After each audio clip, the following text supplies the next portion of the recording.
Hello, everyone. Welcome to the podcast by Explore XZRI. I'm Tripti Banka, a finance professional with over 3 years of experience in venture capital investments, portfolio management, and startup operations. And today we have with us Ms. Monalisha Thakur, co founder and CMO at Tumok. With over 15 years of experience in sales and strategy, she has worked with leading firms like HCL, Harman, Creston, and Christie. An alumna of Allahabad Agricultural Institute and the Alliance Business School, she combines technical expertise with business acumen. Her journey spans key leadership roles before co founding Tumok, India's first mobility as a service platform, and she's building smarter commuting solutions for India. Beyond work, Monalisha ma'am explores her creative side through writing poetry, music, and art. Welcome, ma'am. Thank you. To quickly start, we want to get into the quick rapid fire, right? Mhm. Let's start with the first question. What would be a tougher negotiation, securing a pre-series A round or securing a new state transport alliance? I mean, both of them are tough, but I would say securing a new state alliance, yeah. Hiring for domain expertise or for sheer growth hacking ability? Domain expertise. Which is more difficult to manage, Bangalore traffic or Bangalore startup ecosystem? Because we are working on traffic, so we'll take care of that, right?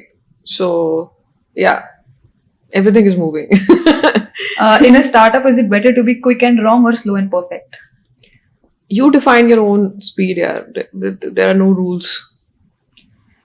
You follow the principle of knowing what you don't want to do. What's one piece of a conventional startup wisdom you happily rejected?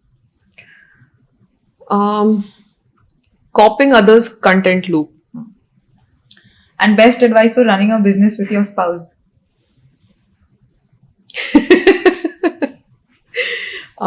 There is no rule book, so you create your own rules. Okay.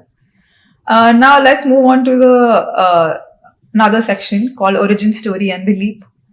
I want to know, you spent over a decade building a robust career in high pressure sales roles, right? Yeah. And often in male dominated roles. So what was the initial spark that made you pivot away from a secure corporate path to an entrepreneurial journey? I mean, because of the fact that, of course, I joined Tumok full time 5 years back, but the whole company, the whole setup, we started about a decade back, right? So it was very, very clear for me as an individual that this is a problem I want to solve. Now, because to solve that problem, we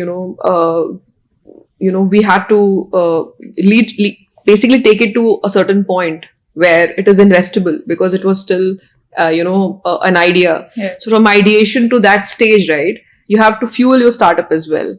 So actually, if you ask me, I was already an entrepreneur. Like, I was already married to Tumok around a decade back. It was just a matter of time that I decided to ditch what I was doing.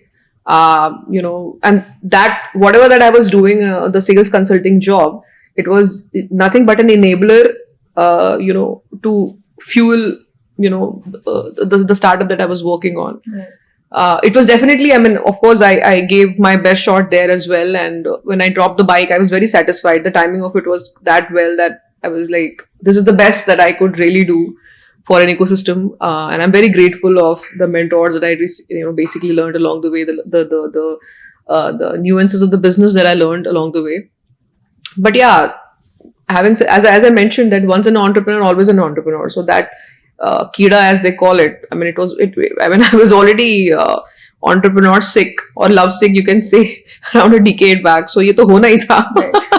It was going to happen.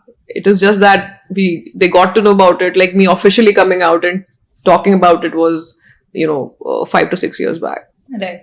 Now, since we're talking about Tumok, I want to understand what is your vision for achieving that mass or mobility as a service in India. So what do you envision with Tumok? What change do you want to bring with Tumok?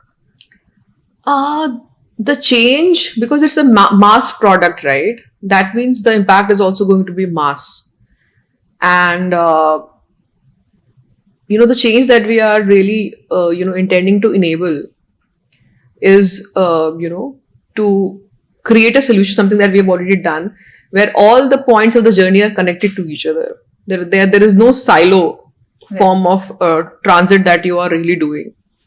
One of the major reasons why people don't use public transport, right?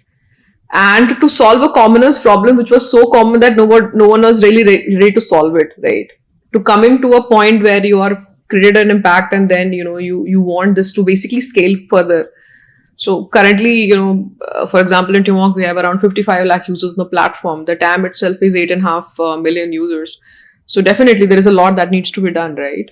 So that would be the best use case when, let's say, I'm able to achieve, let's say, 60% or 70% of my user base, right? Where I'm really able to create a difference or a positive impact in the life style of the user who's daily, traveling across the city using public transport, right? Now that is an impact that I want to create. Right. We want to create through Timok. Right. So, just to follow up to that, while Timok works with so much of government bodies, Yeah. right? So, what has been this one hardest part about building credibility and striking partnerships with government bodies like BMTC? See, the first time is always difficult. You are a youngster, right? And your pedigree also plays a very important role. So, of course, it takes a while for you to, build that credibility, build that conviction, and basically, for you to, for others to take you seriously. Now, as that biasness is always there in the game. But, there are different ways of looking at it. Either you really get encouraged out of it and you decide that, okay, you know what, I'm going to prove it wrong, because that is basically questioning my conviction and I'm going to do it, no matter how much of time it's going to take. Let's give it our effort, right? So today or tomorrow, or day after tomorrow, it is going to happen. So the first one is always the tough one to crack. The moment you crack the first one and you establish your product, you prove your product. So then it is, then it was an easy journey for us. After that, it has all been recommendations for us. We got a lot of LORs from different STAs and all. So the toughest one was BMTC for sure. But at the same time, the best learning journey that was there. And then once the product is established, when it is proven, it is scaled, right? Then it becomes like a use case for others to just come and copy and basically follow and say, okay, this is what you did. Now, what is it that you can bring on the table for us? Whether it is Delhi or Bhubaneswar or Kashmir or, Bihar or anybody else for that matter. Right. So, yeah. I think that creates a good segue for me to dive deeper into your entrepreneur's hustle, right? So, as the co-founder, you drive marketing, growth, and strategy, right? So, in a high volume business like that of public transport, what is the best part of your role? And what metric is your team most obsessed with? So, that's a great question. I think everything happens at the right time and for a right reason. So when I joined Timok officially, Hiranmay came to me, my partner Hiranmay, he came to me and he said, Monalisha, I think you'd be great in driving the growth of the brand, and of the app as well. I'm sure you'll be great in branding and all. And I was like, what is that? And then, of course, I had to do my study and all of that. Only to realize later that all the marketing and the branding aspect, because here we're talking about impact, right? And we're talking about mindfulness, we're talking about intent. Now, none of that will really come. Now, because I'm coming from a sales background, I love numbers. And none of this was actually measurable. Right. So the challenge was that how can we really change that to a measurable KPI? Right. And that is how, I did my study, I did my courses, and then we came up with a concept called brand-led growth, where every brand campaign or a marketing campaign or any partnership that is happening, when the team also comes to me, they know that if I'm going to talk to Monalisha, I'll have to tell her that these are the 3 KPIs that I am driving. These are the 3 things I'm expecting out of this campaign that we are doing. This is my spend and this is how I'm expecting, the impact to happen, whether it is revenue or viewership. What is it that you're looking for, right? So that once the campaign is ended, of course, along the campaign also we do the analysis, but once the campaign is ended, right, we sit and we realize that, okay, this is what is the KPI that we were trying to, expecting to achieve, and this is where we have achieved. So where is the gap? And you do the gap analysis. So that is something that definitely, from something which is unmeasurable to get it to be a measurable KPI for that matter. To create a P&L like marketing and branding from a cost center to a profit center, I would say that would be one of my biggest feather on the cap. Right. Yeah, because I think everybody, when they talk about branding and marketing, they consider it to be a cost center, but where that is where my whole experience of sales and whatever that I did in the past helped me in basically structuring it into a measurable KPI, into a measurable impactful KPI, and eventually turning into a profit center. Right. Now, since we're at talking about your sales and strategy experience earlier, right? Yeah. A lot of sales also goes into selling to investors, selling your vision to investors, right? Yeah. So I wanted to also touch upon briefly about how Tumok started as a bootstrap company and what made you do external funding. What was the toughest lesson you learned through the journey of securing capital? So the first was definitely, as in the first customer is always the toughest, right? Whether it is the STA for us in that matter, whether it was our first integration of private player like Rapido on the app, whether it was the first investor, right? The first one is always the difficult one, right? And that is where your conviction, your intent, your integrity, and your interest, your own interest in the product basically comes into picture. So of course it was not easy. I mean, plus all three of us, we didn't have a pedigree also to basically, and I would not blame them for that, because this was a problem that nobody had ever solved in the country. So to solve a problem that big, they needed some sort of conviction to say, okay, they will be able to do it. And I cannot blame them in saying that, that okay, you did not trusted me enough. I think because they did not trusted us at that point of time, and they said that, what, you go back and you do your, you do it with your own money, actually, brought Tumok to where it is right now. The mindfulness that we learned along the way, the product tweaking that we learned about, along the way, the smart way of doing things that we learned along the way. It only, added more and more feathers to our cap, and very grateful to the rejections that actually came, which brought us to our first investor, and the rest is history. Right. Yeah. Okay. So I also briefly wanted to touch upon the major pivot that you had, right? Yeah. Pandemic really forced that pivot. Yeah. And moving from biker to Tumok. So how was that firefighting moment like? What was the tough decisions? What were the tough decisions like? Where did you and your co-founders didn't align? And how did that crisis ultimately make the company stronger? So, it was, I mean, as we spoke about the problem statements, right? Of what Tumok does, the public transport information, whether it is your nearby bus stop or metro stations, or your, the whole schedules and routes and live tracking of the bus and metros and all the public and private transports, and then adding all of them in, together, and all of that we do. What we realized along the way is, sorry, I forgot the question. So how was that firefighting moment like when you wanted to pivot from Yeah, biker so it was, so we never pivoted. If you really see, with the help of one of the problem statement, which was first and last mile, we actually were collecting information. So so the right word for us would not be pivot. The right word for us will be to upscale. Right. Because what we did was that biker as a product helped us in, collecting the information of public transport, and that eventually helped us in upscaling ourselves as an ecosystem enabler, right? Had we not done that, so when you do a pivot, you're doing something completely different from what you are, you've done so that was the easy call. Right. We always knew. Actually, COVID helped us in understanding that, hey, the time is now. Right. Because, as I mentioned that, we were in that state of inertia, that Newton's second law, or first law for that matter, where, you are just like doing the same thing again and again. And then unless until COVID happened and everything was stopped, is when we realized, hey, we have already done a lot. Right. We don't have to just keep doing it, right? And that's when, we started building on Tumok. Right. Yeah. Let's move on to some softer aspects of building, right? So, I wanted to touch upon how does founder dynamics and leadership evolve while you scale.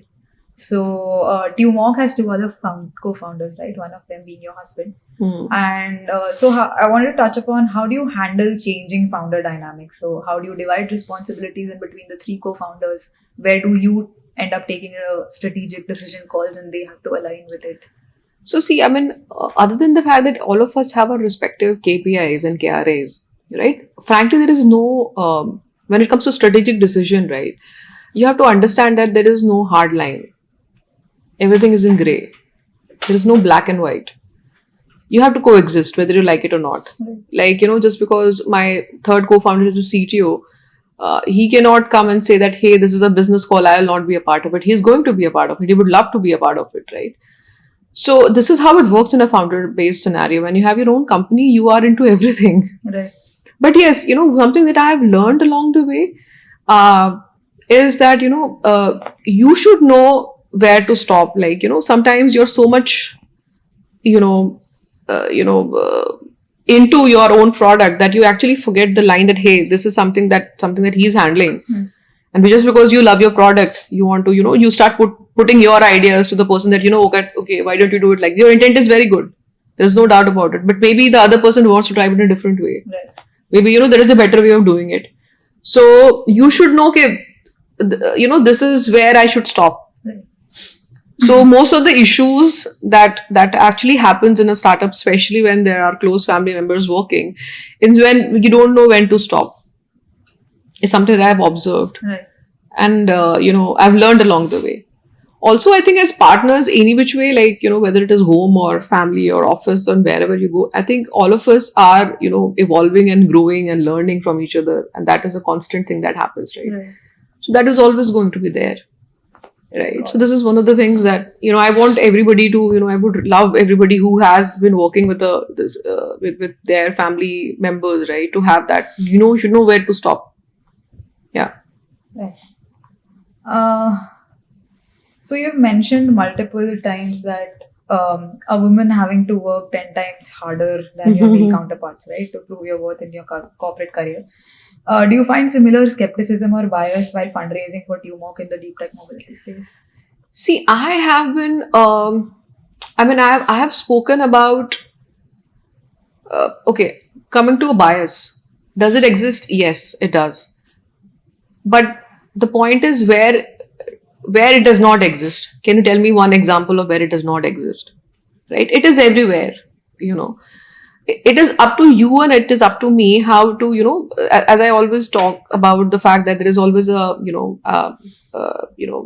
there's a silver lining over a dark cloud. What is it that you are taking out of it? How is it, is it encouraging you or it is discouraging you? Because that will always be there. I mean, that is the reason I always say that, rather than me being called as a woman entrepreneur, I would love to be called as an entrepreneur. Because that is what I am first. And the fact that, see, the kind of course, like, and, when you do things in your own way, when, like, see, for example, in the consultative selling that I was there for almost 11.5 years, it is a male-dominated field, right? So there was a certain set of norms which was basically already there, right? And the men were carrying it forward. Now, as a woman, which is hardly 1% of the whole population, I had two choices. Either I do it the way they are doing, which will completely be, convictive of what I am as a person, as an individual, or I find my own way. Right? I always say that, don't look for, don't get disheartened by the bias, because that is something which is always going to exist. How you, instead of taking that, knowing that, okay, this is going to exist, it is not going to change. I have to change myself. Like, you change yourself. How are you going to approach that bias? How much of confidence you have in yourself to change it? So for this particular question was something which is very close to my heart, because everything that I've done is completely, has been that extreme of the pyramid in everywhere that I've worked. I'm a live example sitting in front of you saying that, of course, bias exists, but then you can do well as well. It's all about, what do you really choose? you want the dark, you choose the dark cloud or you choose the silver lining. Right. Yeah. But are there any changes you want to see in the ecosystem so that the woman qualifier does not become so necessary in the long term? See, first thing is, I want you to, to be an ecosystem enabler, first I want you to think like an entrepreneur. I don't want you to think like a female. When you're an entrepreneur, you're just an entrepreneur. The problems are the same for everybody. Like, let's say you have a problem statement that you want to solve, right? Definitely being a female entrepreneur and empathy will be an add-on that will come, right? But the necessities of the game are the same, right? You need a problem statement, you need a TAM, you need to create your first MVP. You need to, you need to scale from 0 to 10, right? And then from 10 to 100 and beyond, right? So this is something which is Bible of the startup ecosystem. Once you are ready to do that and once you are going through the process is when this conviction comes that, okay, the bias is there or that the bias is not there. And then, I always say that, you will always find your own crowd, irrespective whether you are a male or a female. But yes, by doing it with a bias actually will create, will actually make you a superhero. And if you really see it from the other perspective, right? Even your growth trajectory will be much faster. Trust me, because in 1.5 years I was heading countries from a management trainee. I can tell you that, So it is all about how you approach the problem. Because so that's why I always say, don't and that I want you to use your feminism as your strength. Where where you're getting into a room, you own that room, right? You talk like a female, you do things like a female, but you have to do things. Doing things should not be compromised. Right. So it's a very thin line that we're talking about. Right. So at the end of the same intent, like what is it that you're trying to do and how are you doing it? Right. If once you have reached there, you'll automatically find your own tribe. Of course, there are problems. Of course, you will have challenges in investments. Of course, there will be people you're interacting. That person is not going to look at you. Right. When you are sitting for a conversation, that is going to happen. It is going to happen. Right. But then that means are you ready to say no to that particular investor? Right. Go to the next one. Maybe you will have 150 people say you say no to. Right. The 151st one will be the right one for you. Right. Do you have that conviction to go that far? So I always say that at the end of the day, something that I've learned in my life is that it all depends on you. At the end of the day. Right. If you really want to change the world, also first change yourself. And the problem that I see in today's generation, or in general, I'm saying is that people do not, it's so easy to point the finger on the other person, but if you really see, the rest of the 4 fingers are towards you. Yeah. And any of the successful entrepreneurs, whether it is a male or female that you see, all of them have worked on themselves. Right. There is this book, bedtime stories of successful female heroes, which I gifted to my daughter. Right. Every night she will read through it, and so 100 bedtime stories. So they have a collection of it, and it is all about different women leaders who created amazing impact with their work. And every night when she goes to sleep, I read her one. So that when she sleeps, she's thinking about it, and then she gets up in the morning and it's there in her subconscious mind. Right. And she always asks me, Mama, it is difficult. And I always tell her that, so what were you expecting it to be? Right. So these 100 women in this book were able to do it because there was a bias. Right. They chose to go against it. They chose to, so I see that as an opportunity. Right. That today we are sitting and talking about it. Do you have it in you to create a VC fund of yourself who is going to fund all those women and entrepreneurs? Right. Do it. Right? I see that, I see it as a problem statement. I see it as a, huge opportunity for you to go out there and prove yourself. Right. You become the ecosystem enabler. Who's stopping you? Right. Right? So I think that is when you will really create a change. Since we're seeing the change happening with more women-led startups, I think there are also a lot of women in finance writing checks. Yeah. So I think that's the change that we are Exactly. seeing. And The 5% in VC money that goes to women, that's Yeah. going to be a lot more. in Of the course, next, of course. like, I mean, it is all about the first step, the first woman. Imagine if that first woman would have said, no, no, no, this is bias, I would not do it. Right. We have not reached here. Right. So I always say that, look, I think maybe 5 years back I would have said something else, but I think there are things that you learn along with time, with wisdom, and I'm very grateful that I have come to this understanding of life. Maybe I was doing it subconscious, then now I know it's consciously that, it is all about choosing your battles. That okay, there of course there will always be a certain category of people. See, when Nelson Mandela worked so much on racism, Right. okay, do you think that it does not exist today? It does. But he was somebody who decided, you know what, I'm gonna work on it. I'm gonna fight for it. Right? I'm gonna change it. So actually, people talk about impact, but then they really forget that impact is you. Right. You are the one who's going to do that. So, I always say, even to my daughter, that she says that, Mama, it's too difficult. Oh, it's too crowded. There's so many people. And I always tell her that, then who's the one where is the impact? Like this question. And I always tell her that you are the impact. You are the impact. Do you even know that? It doesn't come from outside. It comes from you. That is where you have to work on yourself. Now that we're talking about your daughter, how do you, as a working mother and co-founder, you manage your personal and professional life? See, How there's no work-life balance. Let's start How from does there. your support system look like, basically? So I'm very grateful that I have my, I stay with my in-laws, so they are there to support, for sure. Emotionally, in person as well. All of that is there for sure. At the same time, earlier when I, as a new mom to a baby girl, of course I was very guilty because I was in sales. I used to travel so much. In fact, the first few years, at that time I was, managing south and east of country for Harman. So I used to, because I just wanted to sleep with my daughter, I would start at 6 o'clock in the morning. All those flights used to be 45 minutes to an hour. Finish my whole meeting and then take a 7 o'clock flight and then come back just to sleep with her at night. Oh. So I did that for, I think, 2.5 years. So, only to realize later that, so you, again, as I mentioned, that, you have to choose and pick your own battles, right? I really wanted to basically be with her at that time. That's like my time with my daughter. Maybe the next day again I have to travel, that's fine. But that time I am with her. Right. So that is one thing. And another thing is, once you realize that there is nothing called work-life balance, right?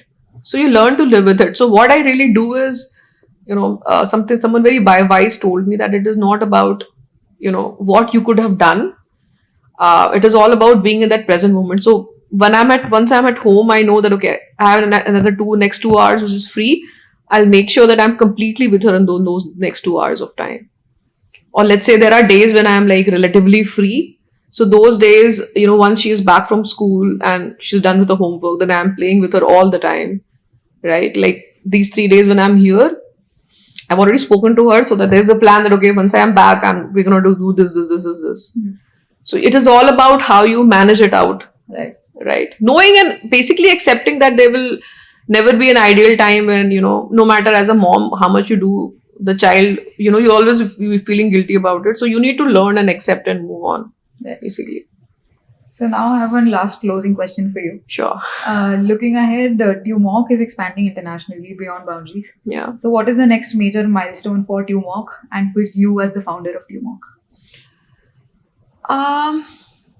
As the co-founder of TUMOC, it's great to see that what we solved for India, now we are, solving it for Nepal. Now we are trying to solve it for other Sri Lanka, Bangladesh, and all the other neighboring countries. We're trying to do something similar in African countries as well. So, definitely in India, what took us 4.5 years to build as the first set of product, right? And the decade of the product experience that we have on what we have built so far. Able to, establish the same product and launch it in a different market in 1.5 years and do it, right? it's a very and then changing life of the country people to changing life of a different country people, right? It's a very humbling experience. Right. It's of course, the stakes are high, of course the risk is high, all of that is there, but at the end of the day it is all about impact, the intent, as we spoke about, right? The intent and integrity and the interest for which you do it. Right. So yeah, I'm really looking forward to the markets, and I'm really looking forward to the marketing and partnership and strategic decisions that we're gonna take, because that will be another set of learning experience even for me as a co-founder of a company, right? Right. It's a different market and it's a completely different consumer behavior and different predictive analysis and all of that. And how are we going to tackle that? So I'm basically ready. It's like in your own company, you are again at ground zero, right? Because you're doing something for a different country and you're ready to learn, ready to fail, Right. and ready to grow, and ready to again scale and establish yourself. So I'm looking forward to that journey. Right. Well, that's been one enriching discussion, ma'am. And Thank you. I'm sure our viewers take away a lot from intent, hiring from the right intent, right? And through your journeys of sales and strategy, and now growing TubeMock so beautifully, right? That's been us, and I hope you've had a wonderful time. Yeah. Thank you so much. Yes, I have had a great experience at Accelerate feels to come back to college. Something that you did quite a while back. I have been taking sessions at a couple of other places as well, but every time you go back to a college and university, it's a very humbling experience because, and that you basically go back to the time when things were a little simpler, life was a little easier, and then you think about what you have become to what you were, and that awareness of it, and then that reminiscence of it is a very humbling experience. So yeah, loving it and living it. Yeah. Thanks for taking the time. Thank you so much. Really Thank appreciate it. you. Thank you.